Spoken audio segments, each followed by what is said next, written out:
All right, welcome into another episode. Thank you for joining me today. My name is Cody. You can go ahead and find me on Twitter at CTibs81. That's CTIBBS81. If you toss me a follow on there and let me know you saw me on the Skill Chance, I'll go ahead and toss you a follow back.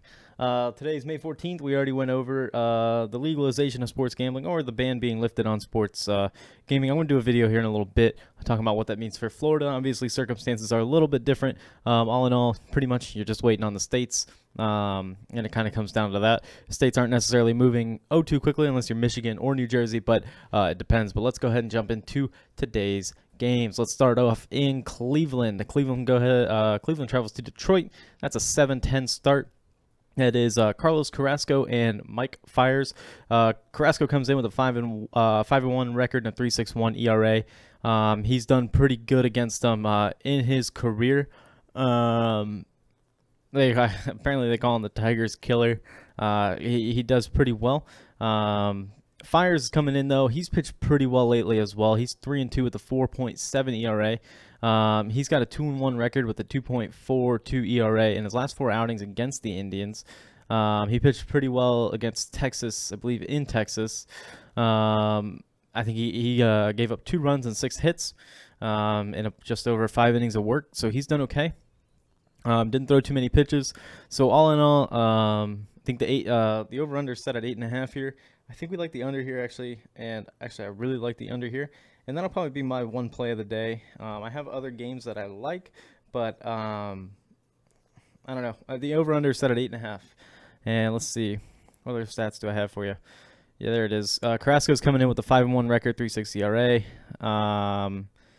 He's 7-1 against the Tigers over the last 3 seasons, including a complete game victory on April 11th. So there's something interesting. That's from CBS Sports. So he's done fairly well against them. We'll go ahead and take the under 8.5. Oakland travels to Boston.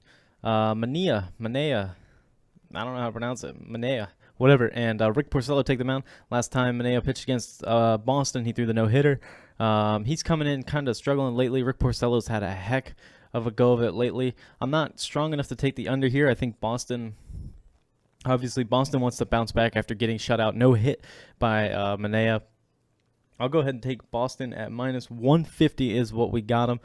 Rick Porcello is having an outstanding year this year. Last 2 starts from Manaea, he's given up 4 and he's given up 4. So not great. Porcello is coming in with a 5-0 record, a 2.89 ERA. He's won 7 straight starts, it looks like, dating back to last year. Oh, there it is. Yeah, last start he gave up was against the Yankees. Yankees are playing really well right now. He gave up 5 runs and 5 1/3 innings work. So I do like Boston winning this game. I'm not a big fan of Rick Porcello. Never really have been a big fan of him. He's not one of those flashy guys, though, right? Like, he just locates pretty well. His off-speed's usually working, but he's not flashy. So I think that's what gets me with him. But I will go ahead and take him. I will go ahead and take Boston at minus 150. And that minus 150 is not a number that I love, but we'll go ahead and take it anyway because I'm going to stay away from that minus 1.5, which the odds of that minus 1.5, I do like the 1.5, actually. Let's just see what it is. It's plus 130. We'll stick with minus 150. It's always a safer bet. And lastly, going on at 10:07, Astros and Angels, the other game that stuck out to me just because I like Lance McCullers. Lance McCullers comes in with a 5-1 record and a 3.7 ERA. He hasn't lost since early April. So he's looking to win his 6th straight.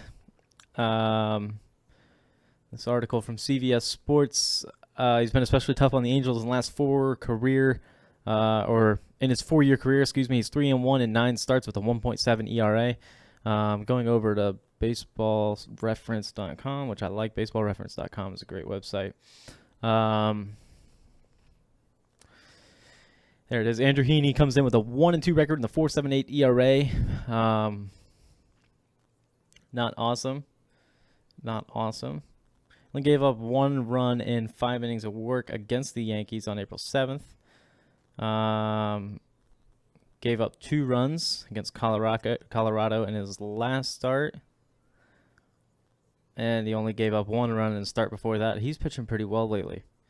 Over-under on that one is 8. So depending on how we do in that Cleveland-Detroit game, because I'm for sure taking that one. Boston, it's up in the air. If we win, win that under in that Cleveland-Detroit game. I'll go ahead and take the Houston game. I know the two of those aren't exactly directly correlated, but I can't say that I'm truly in love with this Angels-Astros game. Yeah, so that's what we're rolling with there. So that's my recap for the day. Thank you for watching. My name is Cody. Like I said, toss me a follow on Twitter at CTibs81. I'll toss you a follow back if you say you saw me on the Skill Chance.